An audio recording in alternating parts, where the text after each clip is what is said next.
good to see everybody. I was blessed to be able to go to India last January with Country Club. They decided to, after meeting Anil, I guess at a global ministries thing, they decided to try to have a trip to the hospital. And I have always wanted to go to India because I taught English as a second language here in Shawnee Mission, and I had a lot of Indian students, and it was always fascinating to, hear them and to know their stories, and I wanted to see where they were from and learn more about them. So it was great to get to go. So I started reading and preparing and just read all these books about all the problems of India and the overpopulation and the poverty and all this stuff, and it was really depressing. And I thought, wow, what can we do over there, but I wasn't prepared for the people, and I think it was so neat to experience that. When I got to India, we were taken right to the hospital and were met by the ambulance driver. So like 7 of us cram into this ambulance. And we're 2 hours on the road to Mungeli. And when we got to the hospital, it's like a compound. You'll see some pictures probably. And it was just like coming home. It was just amazing how welcoming and safe and just comfortable we felt going there. And I think it made all the difference. When you travel in a foreign country, you don't always feel that way. But going to the hospital with Anil and Terry and all the nurses, and it was just an amazing experience to be able to be in a country like that. There are kind of 4 parts that our church participated in. We participated in the hospital a little bit. I mean, Anil let us do anything we could and wanted to over there. We participated in the nursing school. We got to meet the nursing students, and he'll tell you about all of that. We got to participate in the school, which is a K-12 English, they call it English medium school. They try to teach a lot of their courses in English. And this is in a rural village in central India, so it's quite a challenge. And we got to participate in the outreach, the public health outreach in the community too. So we were just used any way we could, and it was just an amazing time. I felt really blessed to be a part of it. So I am excited that you all want to hear about India and the projects that you fund, really. And so after you hear Anil, you can ask any questions that you want to of him that he doesn't know. Okay? Thanks.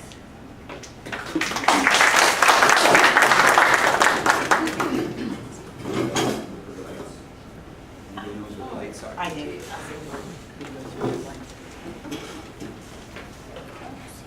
Thank you all for having us over. Do I need the mic? Yes. Yes? I do need the mic, is it? Yes. Okay.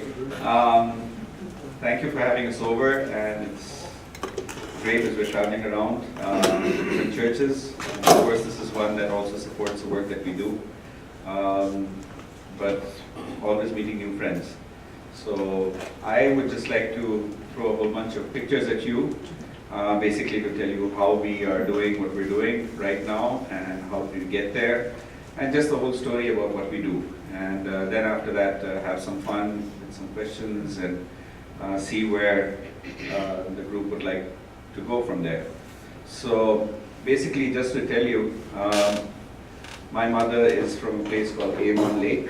It's a UCC church. That's where she was born and grew up in this small town just out of Cleveland. And when she was about 25 years old, she decided to become a nurse. And at 25 years of age, she got in touch with the UCC and said, I want to go out to India. So this was the commissioning service these were all the ministers that were there, and right after the service, and her family to kind of say goodbye. And this was in 1960. And this is where she landed up. It was a village in the state of Orissa, which is east to where we are, the neighboring state. And she landed up. This is again a village hospital that is there. Started doing outreach work with the villagers, going out in a bullock cart. Pretty much later on, there was a truck that came along, and then there was my father, who was a young doctor, and who was there, and that's how they got to know each other. And the romance started. My grandfather, of course, landed up over there to see what was going on. But he didn't stay as far as the wedding. And so they decided to get married. It was a big step in those days to get married like this. The people there in India didn't know how to deal with it. The people here in the States knew how to deal with it. Basically, the day she was married, she was fired. So she was fired from the church and from being a missionary, because a man could go overseas and get married to somebody from another country, but forbid a woman to do that. So those were the days, and she continued the rest of her life working as a missionary, but clearly not being supported by the UCC as far as being on the rolls. But it was a big step to take. As I told you, the Indian group didn't know what to do with it, and so actually the pastor was scared he would lose his license, so he ran away. And had to be brought back again and, explain that, things would be okay. So we grew up in both cultures that have been there, the US as well as India. This was the group of missionaries that supported her as she took that step ahead. And pretty soon, my sister was left at our doorstep. She was adopted. She was found to be blind later on, but this was a time during drought and famine when this happened. And so she was part of our family, and pretty soon I was born, and people wanted to come from distances to see if I would have stripes. So, if you can imagine, it was a different day. And so my parents came over here to the States for a while, and we lived in New Jersey. She was part of the siblings, of course, got together, and that was a joyous time. And then my brother was born, and that is when my parents decided that they were going to get back and pick up a mission hospital and continue working with the church in India. Of course, my mother not being part of the UCC still, but still they kept on moving along. I went to school at an American missionary school. If many of you know, in 1947, India gained independence from the British. And one of the things that happened right after that is the Indian leaders, very well knowing that they were scared of Christianity and didn't want it, they started stopping missionaries from getting visas. So my mother was pretty much one of the last ones who got a missionary visa to get into the country. And that has been the reality of what has happened.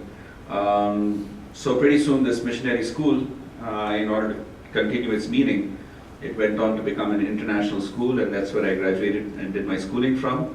And then I went to a famous medical college, Christian Medical College, Vellore, and did my medicine over there, met my wife, both of us were classmates, and we went on and did our studies, our postgraduate studies. So I'm a general surgeon and she's an anesthesiologist.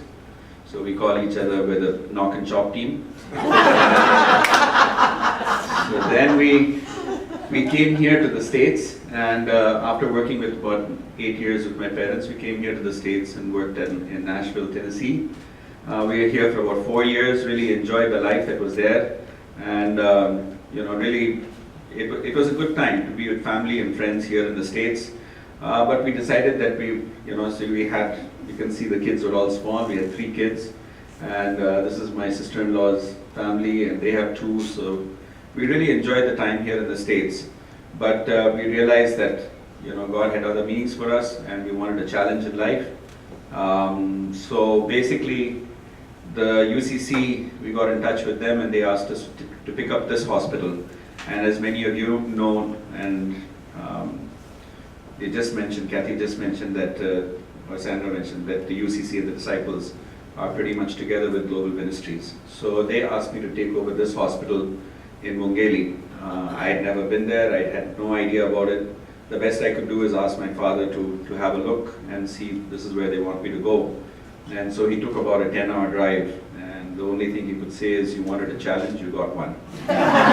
So this is the hospital that was there, and we were again commissioned by the UCC Church in Avon Lake to come out. This is where we are. So you can see the state of Chhattisgarh. It's almost in the center of India. If you can imagine, India is 1/3 the size of the US, which is almost the size of China. Both of them are pretty close. But if you can imagine, the reason I'm saying China is because India and China are just about the same population, and we think that India is probably, gone past China. But the reason I'm saying that in land mass is just for you to understand that 1/3 of the space of the US and 4 times the population crammed in. So population density is a major, major issue that is there. And that's what India is about. We can discuss a little bit later about it. It's got different states, a whole variety of languages, people. South India is completely different from North India. South India basically is the 4 southern states that are there, and we can talk about that later. But that's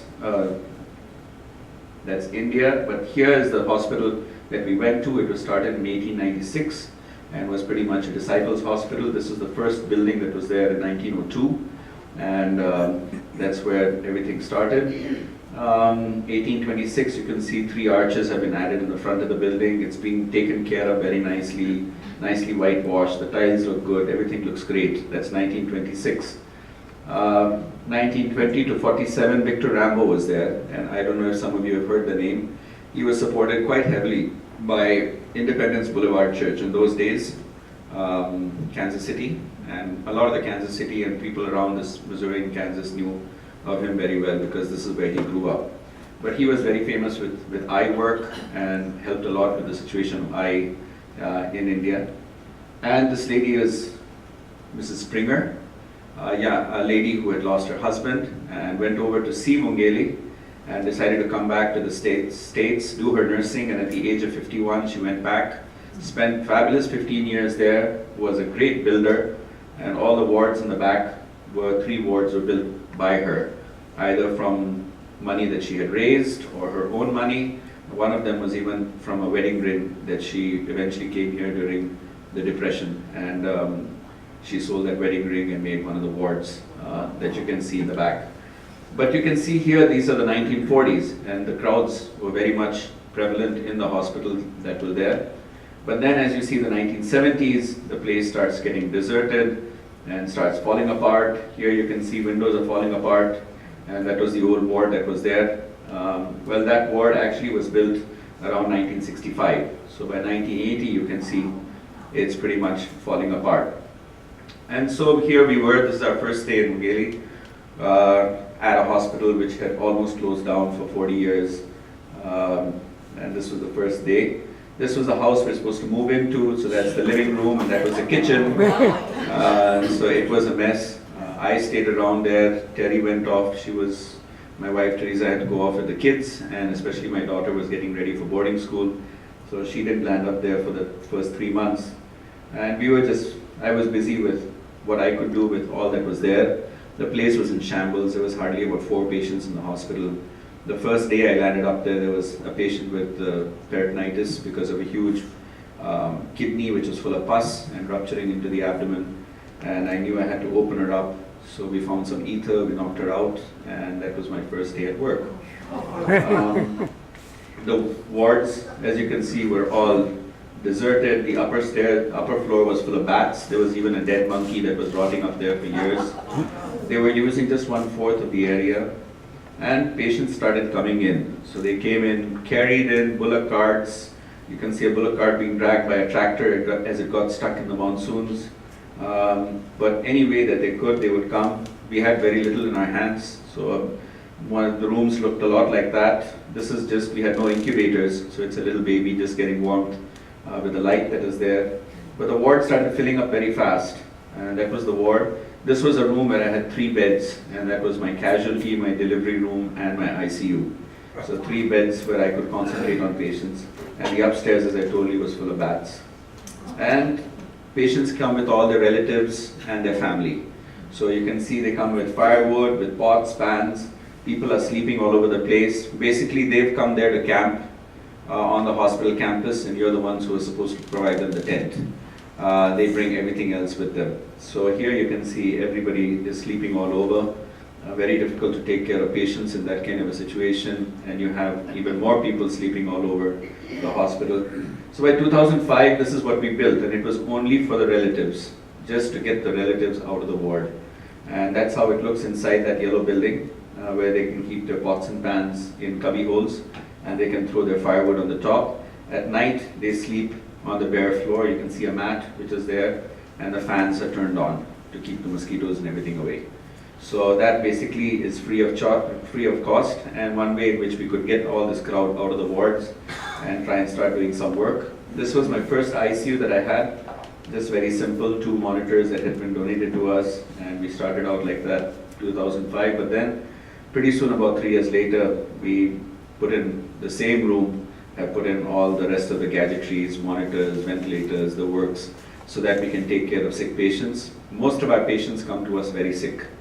So they wait and wait and wait till they get very sick, and then that's when they land up. Very similar to what situation you would have here in the States. If nobody has insurance, you would just keep waiting. So here, most of them come unconscious or severely jaundiced or very pale with a hemoglobin maybe 1 or 2.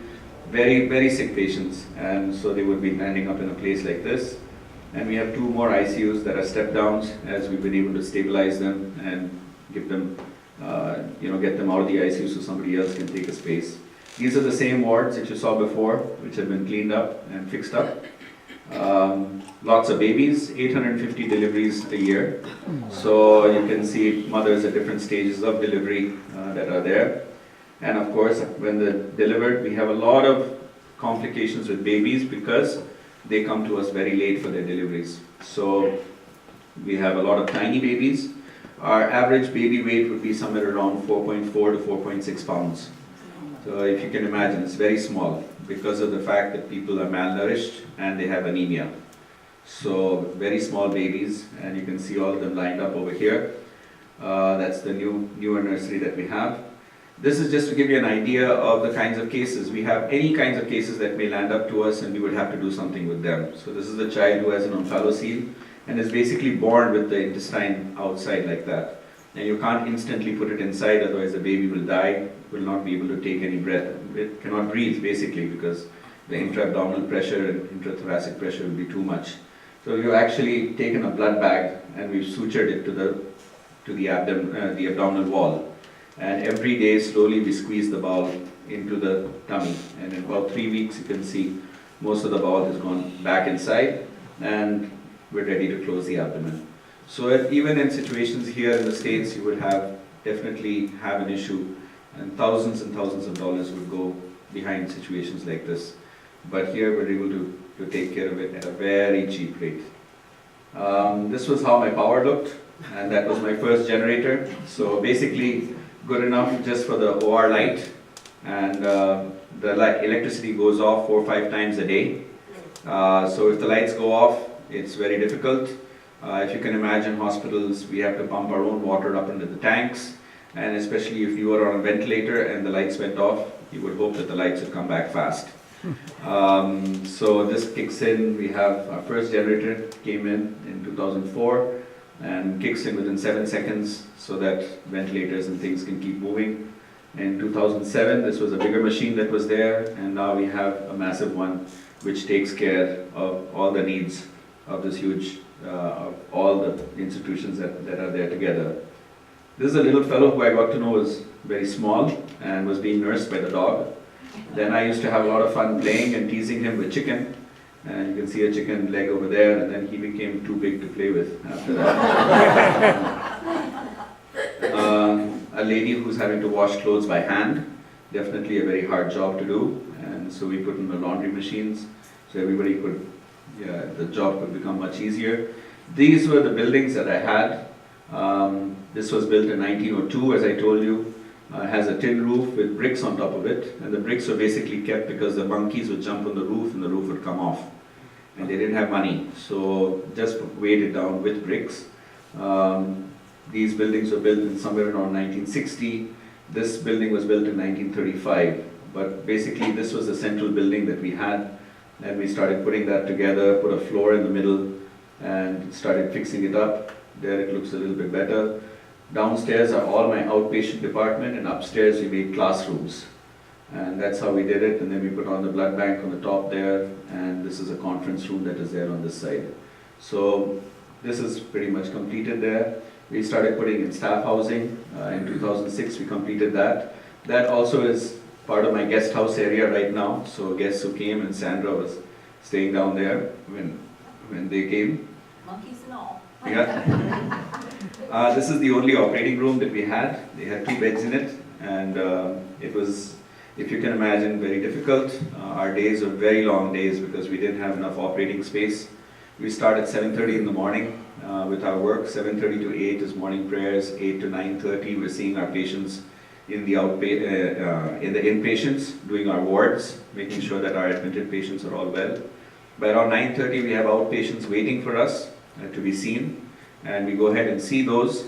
But it's different from what you do over here when you go to see the doctor. You see the doctor and he tells you, okay, just leave your blood and we'll see you with your results next week. These are patients who have come from 60, 70, 80 miles away. And so you need to see them the first time. They go for their blood tests, they go for their x-rays, then you see them a second time, and the doctor sees them, writes their prescriptions, they go to physiotherapy, complete everything, and then they go home. So we also are tuned in that way. So we start seeing our outpatients and they go for their investigations. By then our surgeries start, and we come running back and forth between surgery and the outpatient. We would have 10, 12, 15, 17 cases a day. And with just operating in one room, it definitely was a situation where we'd be in the OR 9, 10, 11 o'clock every day, and very difficult. So if you can see, we have 2 more operating rooms that we added on after that. This is the same operating room you saw at the beginning, but with a whole lot of machinery which wasn't there before. We do a lot of different things. Being a general surgeon, I do a lot of laparoscopic work. I do a lot of urology, so prostates, strictures, stones in the urinary tract. We have to open up the abdomen all the time for various issues.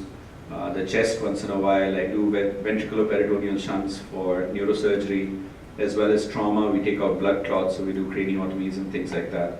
So pretty much we're in a situation where we have to do most everything, and patients come to us with that situation, very well knowing that they have nowhere else to go. How many surgeons do you have? We have totally 5 doctors. I'm the only surgeon. I have another colleague who I've kind of taught in these years that I've been there. 2,500 surgeries, yeah, a year, yeah. Yeah. So you nothing's have, happening there right now. it's happening. They're doing, so my colleague who is there, he is there, and then he has some other junior doctors that are there, and they're all keeping the thing going. So, but we have basically hematology, biochemistry, microbiology, and we have the blood bank. And this is my backup as far as diagnostics. And on radiology, I have X-ray machines. We have a C-arm, which is in the operating room. It's the only C-arm in that area. Basically, a C-arm is used while you're operating so that you only have to make very small incisions. We use it a lot in urology. We use it a lot in orthopedics. So if you can see, there's a interlocking nail that we put for a broken bone. And we just have to make a very small incision, hardly about 2 to 3 centimeters, where that rod is put inside. And with the C-arm, we can exactly see what we're doing without having to make big gashes. That's the old dental area that is there, and now we have the newer dental area. Clean that up. We still keep the legacy of eye work alive. Only difference is during the time of Victor Rambo, they would take the lens out and just put sutures and then give a thick pair of glasses. So whichever lens they remove, they would replace it with an external pair of thick glasses so that a person could get their vision back. Now, of course, everybody knows we put in intraocular lenses. So it's the same thing that they're putting intraocular lenses over there, just like you do over here. That's how they are. They are after surgery, and then they're ready to go home. So pretty much what you do over here. We have the only CT scan in the area, and we use it sparingly. We have all our X-ray films that are there are very much on the screens, and everything is digital. We have a paperless outpatient, so the moment a patient comes, their picture is taken and their records are generated in the computer itself rather than roaming around with paper charts. You can see we have three ultrasound machines that are there, but that definitely is very useful for especially mother and child. An upper GI scope and something we call a tracheobronchoscope, so which basically goes from the nose down into the trachea, and we can go into the lungs, the left and the right lungs. And sometimes it comes very useful, like here a child, you can see a needle which is stuck in his throat. And that's a hypodermic needle, just like we use in the hospitals. And the story is that there was a quack who came to the house to give an injection to his father who was not feeling well. And the quack left the syringe and the needle in the house. And our young fellow was sitting there and cleaning his teeth with the needle. And in went the needle. And it went in, it was lodged over there. And he promised to come back the next day in the morning and we take it out. And he came 2 days later, and by that time it had reached the left side of the chest. So it definitely was a big job, but we finally got that needle out. We do our own waste disposal. So even though we are the only institution in that area that is actually trying to teach others that this is something which is right. So we have a big incinerator, which is for all the placentas, pads, and things which are burnt. We have our own sewage treatment plant where we're trying to recycle water, and the grey water is used for flushing toilets as well as for putting in our gardens. We recycle the plastic and glass. We shred it and it becomes very small in volumes, and we can get that back in the market. And then we have a composter. We just put in a composter this year. We have somewhere above 1,000 people who live on this campus. So there's a lot of kitchen waste. So all the kitchen waste goes into that, and the next day it can go into the gardens. It becomes compost within 24 hours. So that's what we do there. Trying to teach people about not burning wood. And if you can imagine, with such a huge population and you're poor, so whatever wood you see, you burn in order to cook your meals. And it definitely is a big issue that is there, and you can see them. And one thing that we've tried to reduce this is by providing free meals this year. We've started 2 meals a day per patient. So we've started off a new meal thing. The patient can eat it or the relatives. If you remember, I've already told you that even we have subsidized food which is available for them. So we're trying to get them away from actually this scene of, having to burn firewood on the campus. I don't know if any of you know, but in Colombia they put together pet carts. These pet carts, it's one of the places of 20 all around the country. These pet carts were started by a guy called Mel West, a Methodist person. And he basically started in his garage, and now we have all these sites that are there. They're free of cost, they donate them. And they're basically trying to give mobility to people who don't have a chance for mobility in different parts of the world. So the churches around in Colombia went together, and a lot of them were UCC churches, got together and they sent us 180, a container full of pet carts. Yes, personal energy transportation. So you can see these are all polio victims who have basically dragged themselves into the campus. And they're all seated over there, and then each of them are given their carts, and then they're so happy with their mobility that they've got of being able to move around themselves rather than drag themselves around. So that was done this last year. Is polio still an issue? Polio, they claim, they were very happy with the fact that it was eradicated, and just about 2 months ago they found a case in India. So it still is an issue. Started dialysis this year. So you can see this is for acute and chronic renal failure. It's the only place in that area that has dialysis. We have the only low-cost cancer center in the state, and we've been working on it since 2011. It takes a lot of infrastructure. The building, of course, is a big job because the place where this machine is actually sitting, the ground has 8 feet of concrete, and the primary chamber has 5 feet of concrete on all sides, including the roof. So it's a very heavy, it's called a bunker. So that's the inauguration of the low-cost cancer center that is there. We're starting to use tablets for our inpatients and trying to get away from paper charts. So that's our next endeavor, sitting on rounds and doing rounds on tablets rather than having paper charts. This is a fun thing that we do, go out for picnics on a Sunday. Monday to Saturday, every day is a working day, so if we do have guests that are there, we go out on a picnic and go out to the a big dam and actually cook there next to the dam, and it's a lovely place where the staff can get to know each other and be in a different environment than what is there at the hospital every day. This is a nephew who wanted to have a go at helping me out at surgery. So he was visiting from West Des Moines, and we started out quite well. It was a cancer of the mouth, and was working away at it, but pretty soon I lost him. He'll need some more practice. A young boy who basically couldn't put any more food into his mouth, and situations where people will just wait as long as they can wait. And that's how he is after surgery. A child who has a coin but stuck for the past 9 months. And if you can imagine being parents of children like this, that every day you wake up and you realize your child is suffering and there is trouble and you just don't know what to do. Eventually we had to slit open her throat and some of her chest because the coin was just stuck there too badly. But something which could have easily been done within a few minutes of getting that coin out. We had to go through something as major as that.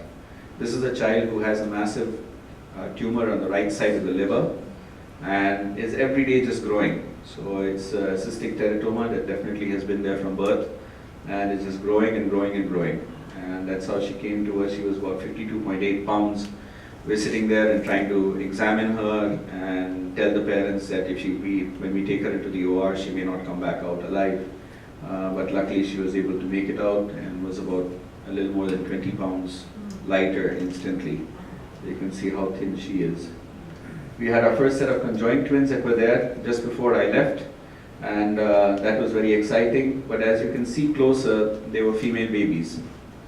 And the value of a female baby is next to nothing. So the family will not be willing. If these were male babies, they would do anything that would be required in order to try and save their lives. But being female babies, we know that already they're dead. So they refuse to stay in the hospital. They get sick, gone. There's nothing much you can do about it.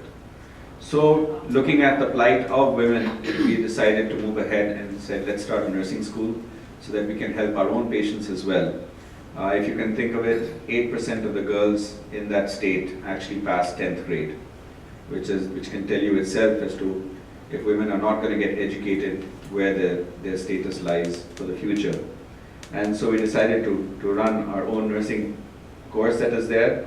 We also realized that historically, about 95% of nurses in India are all Christians. And that we can talk about later if that strikes you in one way as to why that's true. Subsidized tuition is what we do. We have a way for finding a way for all of them to pay for whatever that are there, and all of our programs are paying. So 2011 we decided to start the School of Nursing. This was the hostel. They all have to stay on campus. So it's not you don't come back and forth from home. So we completed this first building where they could stay, and these are the first nurses, the first batch that came out. We've had 2 batches that have come out since. This is something started just recently. With the help of USAID, we were able to get this bus, and we designed it ourselves.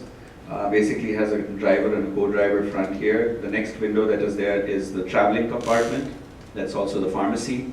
So underneath and everywhere there are medicines which are stored.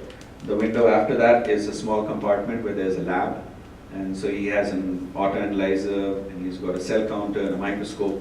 So basically you walk up there and leave your samples, blood, urine, whatever it is, and he will do